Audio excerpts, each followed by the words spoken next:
Bung Karno, Pak Jenderal Sudirman, Pak Harto, dan pemimpin-pemimpin besar kita itu adalah orang-orang yang punya resiliensi yang luar biasa. Jadi jangan salah membaca zaman ya, kalau sekedar kecerdasan, kepintaran itu sudah lazim kan gitu. Sudah digantikan oleh kecerdasan buatan. Iya. Pinternya oke, pinter, diakui bahwa mereka ini generasi yang sangat pintar gitu, cerdas. Tetapi problemnya adalah mereka tidak pernah mengalami peristiwa-peristiwa kehidupan yang menyebabkan mereka itu menjadi tangguh.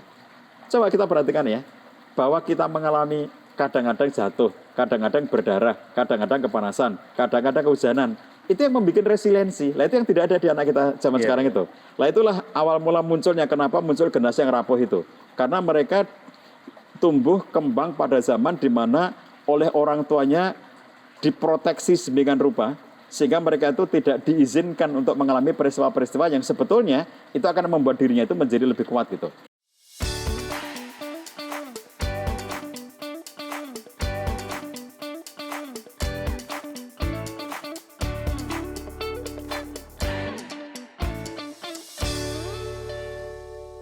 Pak Cahyadi, ngomongin masalah anak-anak remaja, kan lagi trending nih di banyak platform gitu tentang mental health gitu ya. Apa namanya? Ya menggambarkan bahwa remaja kita ini meskipun secara jumlah kita sedang mengagung-agungkan ya, sebagai bonus demografi, tapi ternyata di baliknya itu ada banyak masalah ya. Tentunya ya ada potensi, selalu ada masalah gitu. Salah satunya tentang rapuhnya generasi muda kita ini gitu. Yang lembek lah, yang gampang kena apa namanya, ya apa-apa itu kena mental gitu kan, anak-anak sekarang bilang gitu. Itu gimana peran-peran orang tua atau peran lembaga pendidikan untuk menyiapkan generasi ini menjadi lebih baik gitu. Pertama kita pahami dulu bahwa kapan sih sebenarnya munculnya generasi yang oleh sebagian orang disebut dengan generasi strawberry itu ya. Nah ternyata munculnya adalah berbarengan dengan maraknya teknologi. Tidak bisa dihindari bahwa itu jadi faktor utama. Menjadi faktor utamanya adalah teknologi ini. Jadi Pak Setia bisa bayangin gini, zaman Pak Setia kecil, apalagi saya kecil gitu ya. Itu kita tuh kalau nggak punya mainan kita bikin sendiri. Betul. Jadi kalau nggak punya mobil-mobilan, maka kemudian kita membuat sendiri. Ada yang dari kulit jeruk, ada yang dari kayu atau apapun gitu ya. Kemudian kita bikin sendiri. Lalu kemudian ketika kita lomba balapan mobil itu, kita tarik mobil itu, kita seret-seret itu ya. Lomba dengan teman-teman kita, bergerak kan? Bergerak. Ketika bergerak itu kan kita di jalan kampung tuh, kadang-kadang kita kena batu jatuh, kaki kita berdarah gitu. Nah, anak-anak zaman sekarang itu nggak mengalami begitu, tidak dibiarkan berdarah, tidak dibiarkan capek, tidak dibiarkan kepanasan, tidak dibiarkan kehujanan. Jadi satu generasi di mana mereka tumbuh dengan gadget ketika semua mainan sudah terkumpul jadi satu di dalam genggamannya. Jadi tubuhnya nggak ngapa-ngapain. Jadi dia diam aja begini, tetapi pikirannya kemana-mana. Jadi akhirnya nggak ada gerakan ya, tubuhnya nggak bergerak. Nggak pernah sakit, nggak pernah jatuh, nggak pernah mengalami sesuatu yang lecet atau luka atau apapun gitu. Jadi satu generasi di mana dia duduk, diam, dan semuanya sudah ada di sini. Masak-masakan ada di sini, main bola ada di sini, balapan mobil ada di sini, main perang-perangan ada di sini, dan tanpa gerakan apa-apa. Jadi hanya jari doang dan otaknya cepat berkembangnya. Otaknya ini melesat dengan stimulus yang bisa dikatakan hiperstimulus karena internet itu tidak bisa memberi batasan, sehingga akhirnya terjadi hiperstimulus. Anak ini memang dipaksa, dipacu untuk menjadi cerdas, menjadi pinter, menjadi banyak informasi gitu. Tetapi problemnya rapuh tadi. Jadi pinternya oke, pinter, diakui bahwa mereka ini generasi yang sangat pintar gitu, cerdas. Tetapi problemnya adalah mereka tidak pernah mengalami peristiwa-peristiwa kehidupan yang menyebabkan mereka itu menjadi tangguh. Ada sebuah cerita yang sempat viral, kejadian yang dinarasikan oleh seorang influencer di medsosnya. Dia menceritakan tentang seorang anak yang dia di SD, yang ibunya ini sudah punya komitmen dengan pemilik warung ya di SD itu. Kantin SD. bahwa kalau anakku ngambil makanan, tolong dicatat dulu, nanti aku berikan sebulan sekali, akhir bulan aku bayar semuanya. Tapi anakku ngambil biar ngambil aja, daripada aku ngasih uang jajan harian.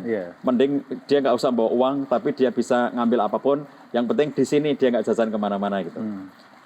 Nah, awalnya normal-normal saja. Setiap hari anak ini ngambil ya sewajarnya gitu. Sampai suatu ketika, si anak ini mulai mengambil yang jumlahnya itu tidak masuk akal bagi ibu ini. Sehari ngambil 300.000, kadang-kadang lebih dari 300.000. Dan itu berhari-hari. Sampai akhirnya kemudian dia merasa bahwa jangan-jangan ini nanti dimarahi sama ibunya. Kok ngambil segitu banyaknya?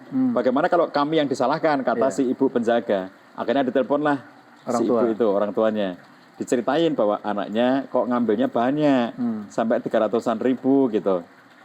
Nah ternyata jawaban si ibu, oh nggak apa-apa Bu, itu karena anak saya itu suka berbagi, jadi memang dia sudah cerita kalau itu dibagikan ke teman-temannya gitu. Jadi tiap kali dia ngambil itu untuk dibagi ke kelasnya, sehingga muncul harga 300-an ribu itu. Si ibu dari anak ini mengira bahwa ibu kantin telepon itu karena keberatan uang bahwa uang aja. Diambilnya setiap hari segitu itu, jadi dia keberatan.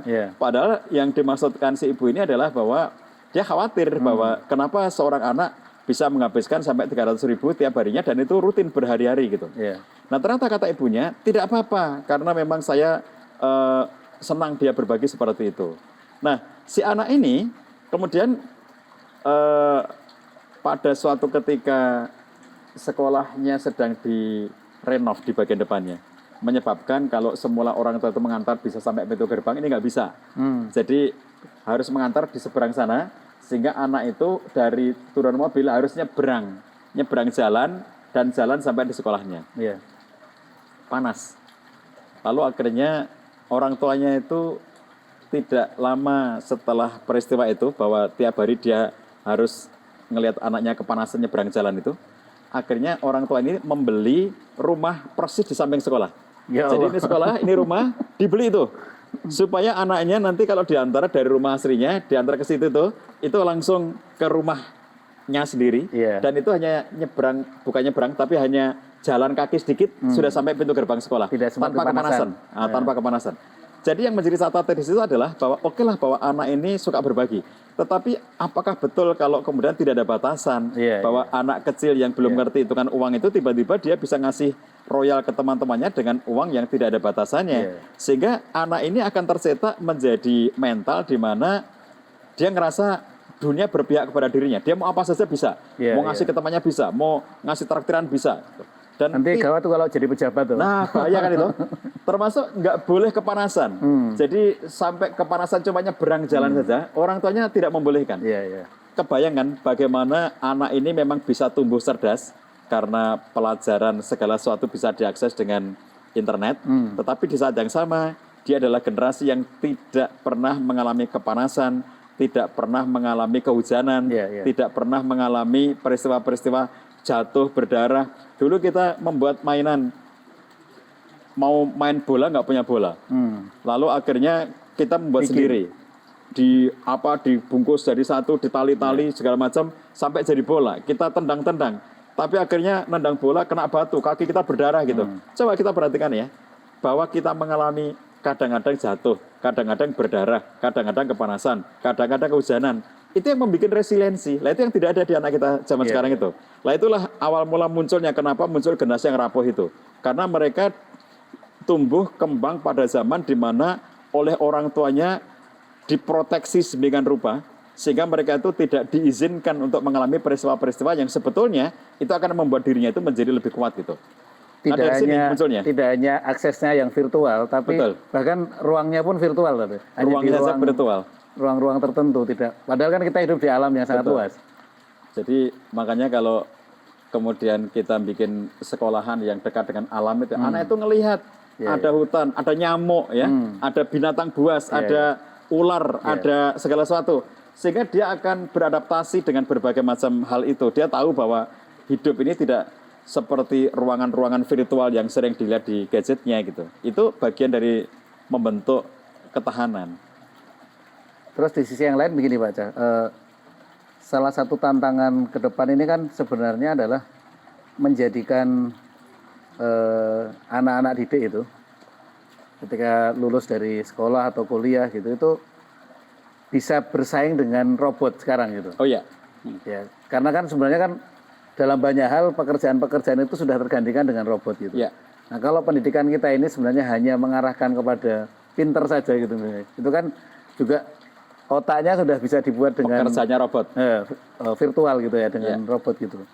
Nah, padahal kan ada aspek-aspek yang lebih unggul dari manusia gitu. Mungkin masalah cinta, masalah kreativitas, masalah apa gitu. Tapi ya barangkali dalam pendidikan kita itu malah agak abai dikembangkan gitu. Betul. Jadi tadi saya menyebut nama Mark McCrindle. Itu seorang ahli yang sangat banyak untuk meneliti tentang generasi Z, Gen Z, dan generasi Alpha. Jadi teman-teman semuanya kalau mau belajar tentang generasi Z dan generasi Alpha, searching buku atau hasil-hasil studi, itu masih akan ketemu dengan Mark McCrindle. Karena dia tokoh yang paling banyak studinya itu tentang generasi-generasi, terutama generasi Z dan generasi Alpha. Yang sangat menarik dari studinya Mark McCrindle itu tentang sifat-sifat kondisi-kondisi generasi Z dan generasi Alpha, lalu muncul rekomendasi. Salah satu rekomendasinya adalah bahwa orang tua harus menjaga keseimbangan, kata dia balancing, keseimbangannya itu antara sukses, happiness, and resilience. Jadi bagaimana anak ini daya tahan ya, daya tahan. Ya. Jadi tidak hanya soal dibentuk menjadi sukses, tidak hanya dibentuk menjadi bahagia. Bersenang-senang gitu, tapi juga harus resilient, punya daya tahan dan punya daya lenting. Daya tahan itu berarti kalau dia kena tekanan itu tidak mudah terjatuh karena dia punya daya tahan. Daya lenting itu adalah jika suatu ketika sempat terjatuh, dia cepat kembali melenting ke posisinya semula. Itu resiliensi. Itu rekomendasi, di antara rekomendasi pentingnya studi Mark McCrindle tentang generasi Z dan generasi Alpha itu seperti itu. Kemudian sisi yang lainnya, yang tadi sisi kemanusiaan ya, dia juga mengatakan bahwa segala sesuatu sudah digantikan oleh kecerdasan buatan. Tetapi ada yang tidak bisa digantikan, kata dia, yaitu empati. Makanya dia mengatakan di antara rekomendasi kedua dari Mark McCrindle untuk para orang tua adalah tumbuhkan empati pada anak itu. Jadi empati inilah yang menyebabkan dia menjadi manusia. Kalau hanya kecerdasan doang, nanti dia bersaing dengan robot dan dia menjadi robot gitu. Empati itulah yang menyebabkan dirinya itu menjadi manusia. Dia bukan mesin. Dia manusia yang tumbuh cintanya, tumbuh kasih sayangnya, tumbuh compassion, welas asih, tumbuh empati yang menyebabkan dirinya itu benar-benar menjadi manusia. Ini loh orang tua yang kalau tidak sadar ya bahwa kita sudah berada di zaman yang berbeda gitu. Bahwa semua orang ditumbuhkan empatinya iya, tapi kebutuhan di zaman sekarang lebih dibanding dengan kebutuhan zaman dulu. Kalau zaman dulu kita itu latihan empati itu langsung. Misalnya contohnya kita bermain-main, lalu kemudian ada teman jatuh kita tolong, ada teman kita bisa beli minuman, dia nggak bisa kita beri, misalnya gitu. Itu empati itu langsung. Sekarang masing-masing individu, masing-masing kemudian bersaing. Kalau main game, masing-masing pengen menang. Dan tidak ketemu main gamenya itu kan. Kalau dulu kita main bareng-bareng ketemu. Sekarang satunya di Amerika, satunya di Jepang, satu di Indonesia. Main game bareng-bareng. Tidak saling ketemu. Dan mereka pengen saling menjatuhkan satu dengan yang lainnya. Jadi satu sisi dipaksa dengan memang harus menjadi pemenang, menjadi juara, menjadi yang terbaik gitu. Tetapi di sisi yang lain lemah empati, nggak punya empati, kemudian resiliensi yang lemah, sampai dinyatakan generasi Z itu melihat postingan temannya di medsos, itu dia bisa menjadi stres, depresi yang muncul, turun mental itu hanya karena ngelihat postingan temannya. Temannya memposting, ini generasi Z yang sudah sukses ya, kan generasi Z sekarang yang paling tua itu umurnya 29 tahun. Jadi generasi Z yang umurnya 29 tahun itu, mereka itu sudah mulai startup, bisnisnya berhasil gitu-gitu. Lalu ngajak jalan-jalan ke Turki, keluarganya diupload di Instagramnya. Lalu teman-teman yang sebaya ini sama-sama generasi Z, loh kok dia sudah mencapai begitu? Itu bisa stres hanya gara-gara ngelihat postingan teman. Ini kan nggak terjadi di generasi kita. Karena zaman dulu kita tidak mengenal medsos gitu. Jadi persaingan-persaingan seperti ini itu tidak gampang didapatkan. Tidak seperti zaman sekarang ya, temannya ngapain ketahuan, nggak ada yang bisa disembunyikan gitu. Inilah pentingnya orang tua, guru sadar sepenuhnya bahwa yang harus mereka tumbuhkan itu tidak sekedar berbicara sukses untuk masa depan anak, nggak sekedar anakku bahagia, tapi harus resilient. Resiliensi ini yang harus ditumbuhkan. Apa ini jadi rahasia kenapa Pak Cahyadi bikin sekolah di tengah perkampungan nih di Gunung Kidul? Jadi salah satunya kenapa kita membuat sekolah di Gunung Kidul ya, di kampung ada hutan-hutan di sekitarnya. Bersama masyarakat ya sekitar ya? Masyarakat langsung di sekitarnya, tanahnya masih tanah-tanah yang seperti ini. Jalannya tidak mulus kayak di Jakarta, bukan jalan tol yang serba luas gitu ya, jalannya sempit dan kemudian harus dengan perjuangan datang ke sini. Mungkin kalau GoFood juga susah ya? GoFoodnya kayaknya nggak ada. Jadi pada akhirnya kita melatih anak-anak hidup itu tidak selalu seperti yang kamu inginkan, tidak selalu seperti yang kamu harapkan. Kadang-kadang kamu harus bertemu dengan sesuatu yang tidak pernah kamu bayangkan sebelumnya. Berlatih untuk mereka itu bisa mengerti bahwa ada realitas-realitas kehidupan. Secara praktis mereka kemudian berjalan. Kalau mereka ngambil makanan ya dari asrama menuju ke tempat ngambil makan itu mereka berjalan kaki, kadang-kadang hujan, ada usaha. Kadang-kadang panas, kalau pas panas begini mereka kepanasan. Kemudian kadang-kadang kehujanan, mereka harus gimana caranya. Itu sesuatu yang akan melatih jiwa mereka untuk semakin kuat gitu. Tidak cengeng, tidak ngerti-ngerti makanan sudah tersedia, tidak mencuci, tidak membersihkan, tiba-tiba sudah bersih semuanya, tidak seperti itu. Tapi kita melatih mereka agar mereka itu memiliki nilai-nilai yang akan menguatkan kepribadian mereka itu. Ini levelnya SMA ya? Ini levelnya sekarang ini SMA karena untuk level yang lainnya ada di kota-kota yang lainnya. Jadi di kota-kota yang lainnya ada TK, ada SD, ada SMP. Lalu di Jogja ini ada SMA-nya karena boarding maka bisa diakses dari mana-mana, dari Sabang sampai Merauke. Artinya kan generasi yang SMA sekarang inilah yang nanti 2045 itu yang akan menjadi pucuk-pucuk pimpinan. Kan gitu. Dan mereka inilah yang sekarang kita sebut sebagai mereka generasi Z ya, Gen Z. Dan mereka juga lah yang kita sering sebut sebagai generasi strawberry itu. Jadi yang mudah rapuh, kelihatannya sangat ranum, menarik, merah, menyenangkan gitu ya. Kalau gambarannya itu pinter, kreatif, inovatif gitu, melek teknologi, tapi rapuh. Itulah yang perlu diperhatikan bahwa kerapuan ini itu nanti kalau tidak ditangani, bagaimana mereka di 2045 akan bisa menjadi pemimpin? Bagaimana mereka nanti kalau sebagian masyarakat kita menilai pemilu kemarin yang belum lama terjadi itu dikatakan pemilu paling brutal.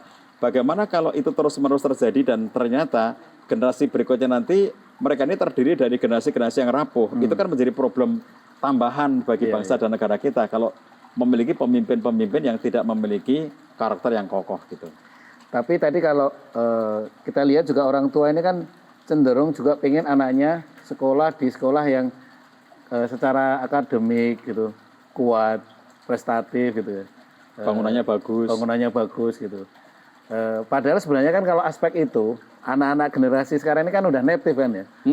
Cepet lah gitu ngikutin gitu. Betul, yang justru kurang itu kan masalah kekuatan mental tadi ya. Betul. Jadi memang simultan ya. Edukasinya tidak hanya kepada anak-anak tapi juga kepada orang tua bahwa orang tua itu kadang-kadang membayangkan tidak ingin anaknya susah. Padahal cara pandang seperti itu kadang-kadang justru membuat anak nanti susah gitu. Itu toksik ya? Toksik, karena menyebabkan dirinya menjadi tidak boleh ini, tidak boleh itu gitu. Padahal kalau kita di sini ya kadang-kadang dia membawa makanan terpeleset sehingga jatuh, kotor gitu dan seterusnya ya. Itu menjadi sesuatu yang menjadi kehati-hatian bagi dirinya. Lalu dia berusaha untuk bagaimana caranya agar tidak terpeleset, bagaimana caranya membawa makanan di saat hujan. Itu kan dia akan berlatih, kemudian kita ajak jalan-jalan ke hutan sekitar ya, yang di sini masih sangat banyak hutan-hutan gitu, yang kemudian mereka mengetahui sendiri alam Indonesia dan bagaimana mereka akan berhadapan dengan risiko-risiko. Minimalnya itu ada nyamuk, minimalnya ada ular, minimalnya ada ulatnya pohon jati gitu-gitu loh. Itu sesuatu yang mereka berinteraksi dengan alam itu secara nyata, bukan mainan gitu, tetapi betul-betul nyata. Tapi bahkan ketika anak-anak kota bersedia tinggal di sini aja sudah melewati satu fase mentalitas tersendiri kan gitu. Di sini ada yang dari Jakarta, ada yang dari Bogor, ada dari Bandung, yang kota-kota besar ya. Selain yang dari luar Jawa. Jadi artinya kalau kita perhatikan ini memang orang tuanya yang sudah memiliki edukasi yang cukup ya, Yeah. literasi yang cukup untuk mengetahui bahwa tidak cukup membuat anaknya itu sekedar pinter, tetapi mereka juga harus dilatih menjadi resilient gitu. Itu yang memang kata kunci sekarang, resilient itu ya. Ya, Jadi kata kunci untuk penguatan generasi. betul.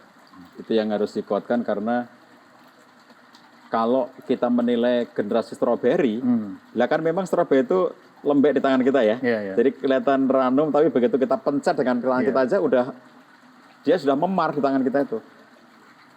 Generasi yang kalau kita tidak melakukan sebuah proses edukasi yang memadai, itu menyebabkan mereka benar-benar tahunya itu segala sesuatu itu akan mudah, instan gitu. Semuanya serba instan.